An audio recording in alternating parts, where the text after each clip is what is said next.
بسم اللہ الرحمن الرحیم۔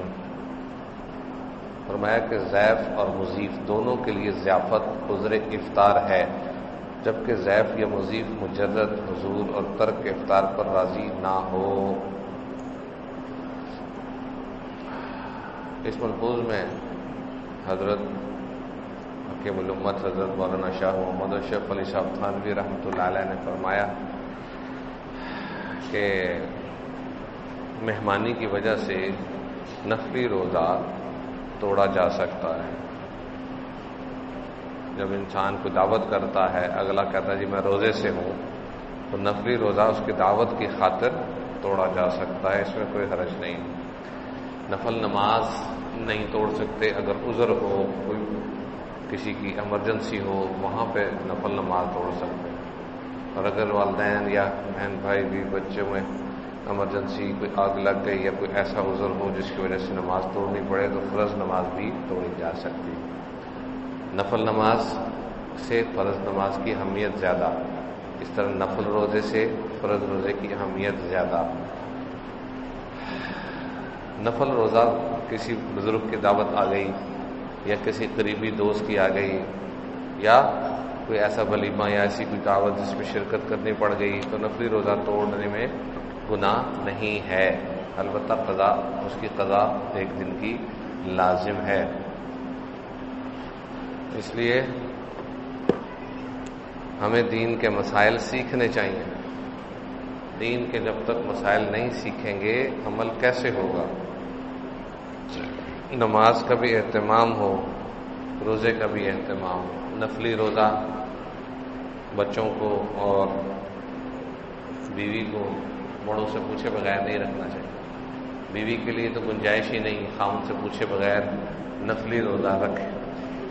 اللہ تعالیٰ نے یہ مسئلہ سمجھا دیا فقہا کے ذریعے سے، آقا علیہ السلام کے ذریعے سے۔ بیوی کو چاہیے کہ نفلی روزہ رکھنا ہو شوہر سے پوچھ کے رکھے، بلکہ قضا روزے رکھنے ہوں تو وہ بھی مشورے سے رکھے، کیونکہ قضا روزے تو فرض ہوتے ہیں جو عورتوں کے ذمے ہوتے ہیں، تو وہ بھی رکھنے کے لیے وقت شوہر سے وقت لے لیا جائے کہ ان دنوں میں یا ایک ایک کر کے یا دو دو کر کے روزے رکھے جائیں، گرمیوں میں رکھے جائیں۔ اب تو خیر عشرہ ذی الحجہ کے روزے آ رہے ہیں، گرمی ہو یا سردی، بندے کے اندر ہمت ہو تو عاشقوں کا کام ہے روزہ رکھنا۔ آقا علیہ السلام یہ روزے رکھا کرتے تھے، لیکن آقا علیہ السلام نے جس دفعہ حج کیا اس دفعہ حج پہ 9 تاریخ کا روزہ نہیں رکھا۔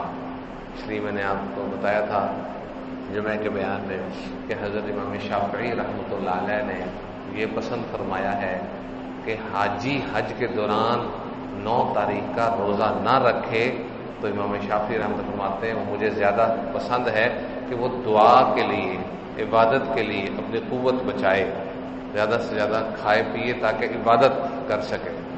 اتنا زیادہ نہ کھائے کہ واش روم میں ہی ہر وقت جاتا رہے، تقاضا ہوتا رہے، اس سے ذرا بچے۔ درمیانے درجے کا کھانا پینا رکھے جس سے انسان اپنے آپ کو مضبوط کر سکے۔ ظاہر ہے روزہ رکھے گا حاجی 9 ذی الحجہ کو تو وہ بیچارہ نڈھال ہی ہوگا نا، کمزور ہی ہوگا، ویسے بھی وہاں گرمی زیادہ ہوگی۔ تو عشرہ ذی الحجہ کے بارے میں جمعے کا بیان ہو چکا ہے۔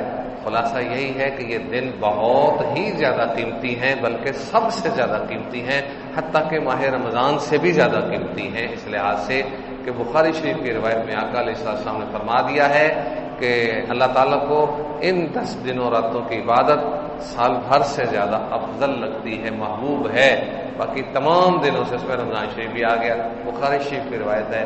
اس لیے ان دنوں کی عبادت میں یہ تحدید نہیں ہے کہ 70 گنا ثواب بڑھے گا۔ رمضان شریف میں تو تھی نا کہ فرض کا ثواب 70 گنا، نفلوں کا ثواب فرضوں کے برابر۔ یہاں یہ نہیں، یہاں یہ کہ ہر عمل کا ثواب بڑھ جاتا ہے، اور اللہ تعالیٰ کو پسند ہے ان دنوں کی عبادت، پسند ہے بڑھ جانا ہو یا نہ ہو، ان دنوں میں رب تعالیٰ کو بندے کی عبادت کرنا پسند ہے۔ جب پسند ہے تو کرے، جب کرے گا تو ان کو پسند آئے گی تو وہ خود اپنے حساب سے وہ جواب دیں گے نا، اپنے حساب سے انعام دیں گے نا۔ اس لیے اس لحاظ سے ان دنوں کی فضیلت بہت زیادہ ہے۔ حاجیوں کو تو وہاں حج پہ موقع ہوتا ہے، وہ حاجی جو یہ 10 دن مکہ میں یا مدینہ شریف میں یا مکہ میں پہنچ گئے یا پہنچ رہے ہیں، زیادہ تر تو مکہ شریف میں ہوتے ہیں، کچھ ہوتے ہیں جو پیچھے مدینہ شریف سے آ رہے ہوتے ہیں آخری 4-5 دن، لیکن یہ 10 دن جس کے مکہ مکرمہ میں گزر رہے ہیں کتنا بڑا خوش نصیب ہوگا، اس کا کتنا اچھا اس کا عشرہ گزرے گا، اور پھر جو عبادت کا عادی ہو اس کا اور اچھا گزرے گا، اور جو اس 10 دنوں کی خاص طور پر اس 10 دنوں کی وجہ سے وہاں تسبیحات اور تلاوت اور عبادات بڑھائے گا اور ہوگا بھی حج پہ موقع پہ، تو اس کا درجہ کہاں سے کہاں پہنچ جائے گا۔ ان سب کا مقابلہ کرنا ہے ہم نے یہیں پہ بیٹھ کے۔ ہم ان کو کوئی دم لگی ہوئی ہے، سینگ لگے ہوئے ہیں؟ ارے بھائی ہم نے اللہ پاک سے باتیں کرنی، ہم نہیں جا سکے، ہمیں ثواب چاہیے۔ اللہ تعالیٰ سے باتیں اس انداز میں کریں کہ اللہ تعالیٰ بیٹھے بیٹھائے حج کا ثواب بھی دیں گے، اللہ تعالیٰ بیٹھے بیٹھائے کیا کریں گے، جو چاہیں گے اس کا ثواب ملے گا انشاءاللہ۔ مانگے روزانہ اشراق پڑھیں، حج کا ثواب، عمرے کا ثواب، روزانہ اشراق کی پابندی کریں، یہاں بیٹھے بیٹھے کتنے ثواب آئیں گے۔ اور اگر ہم 10 دنوں کی پابندی کر لیں عشرہ ذی الحجہ، تو یہ ہمارے لیے گولڈن بن سکتے ہیں، دنیا کے سنہری۔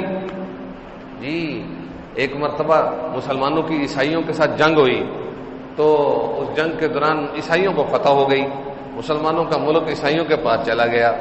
تو عیسائیوں نے دیکھا کہ ایک قبرستان کے اوپر جو ہے نا مختلف، ایک قبرستان میں مختلف قبروں پہ مختلف کتبے، مختلف جملے لکھے ہوئے ہیں، کسی کے پہ لکھا ہوا ہے 2 ماہ، کسی پہ لکھا ہے 2.5 ماہ، کسی پہ 3 ماہ، کسی پہ 6 ماہ۔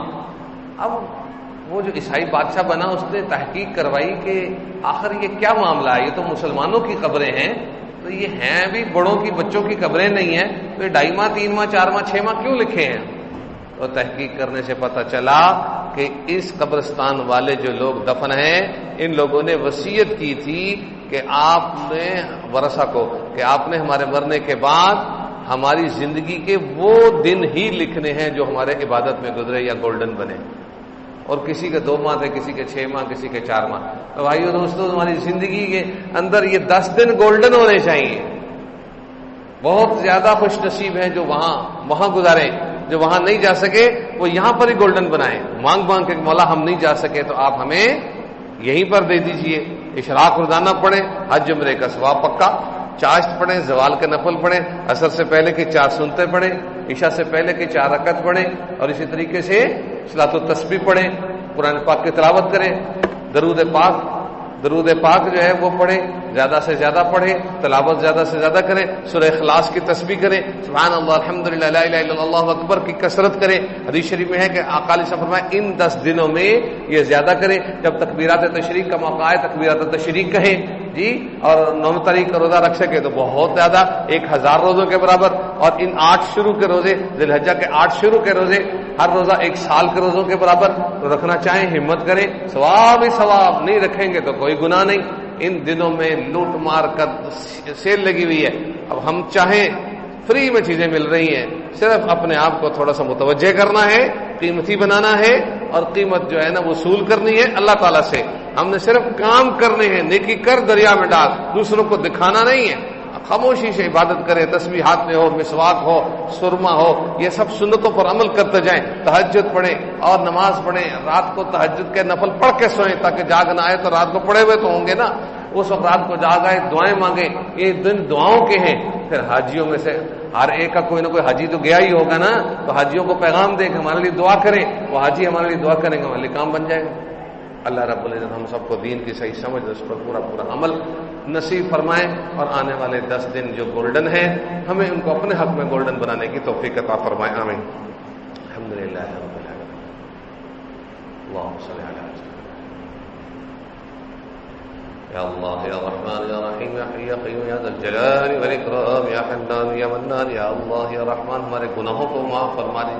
جمعے کے دن عصر کے بعد دعائیں قبول ہوتی، مولا ہم سب کی دعاؤں کو قبول فرما لیجیے، ہمارے گناہوں کو معاف فرما دیجیے، ہماری خطاؤں کو درگزر فرما دیجیے، ہمارے بائیں کندھے کے فرشتے نے جو کچھ لکھ رکھا ہے سب کچھ مٹا دیجیے، اور دائیں کندھے کے فرشتے نے جو کچھ لکھا ہے اسے قبول فرما لیجیے، اور جو نہیں لکھا یا لکھ کے مٹایا ان کو یا اللہ پاک بحال فرما دیجیے۔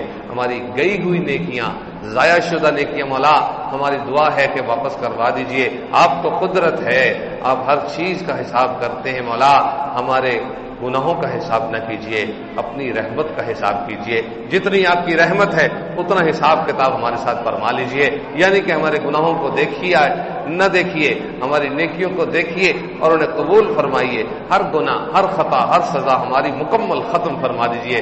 پیارے آقا علیہ السلام کی برکت سے، آپ کے اسم اعظم کی برکت سے، آپ کے عالی صفات، آپ کی شان کریمیوں کی رحمت اور آپ کی شان رحمت کی برکت سے آپ نے خود فرمایا سبقت رحمتی علی غضبی، میرے غصے پر میری رحمت بہت بڑھ گئی ہے۔ مولا اس رحمت کے جھونکے کو ہمارے ساتھ بھی لگا دیجئے، ہمیں اپنی رحمت کے اندر لپیٹ کر رکھیے، ہمیں نظر لگنے سے بچائیے، ہمیں جادوؤں کے اثرات سے بچائیے، ہمیں شریروں کے شر سے بچائیے، ہمیں مخلوقات کے شر سے بچائیے۔ یا الہنا یا ربنا یا ذا الجلال والاکرام، اخلاق عالیہ نصیب فرمائیے۔ لڑائی جھگڑوں، خواہشات پر عمل اور ہر قسم کی گالی گلوچ، ہر قسم کی برائی، جھگڑے، غصہ، ان سب چیزوں سے ہماری حفاظت فرمائیے۔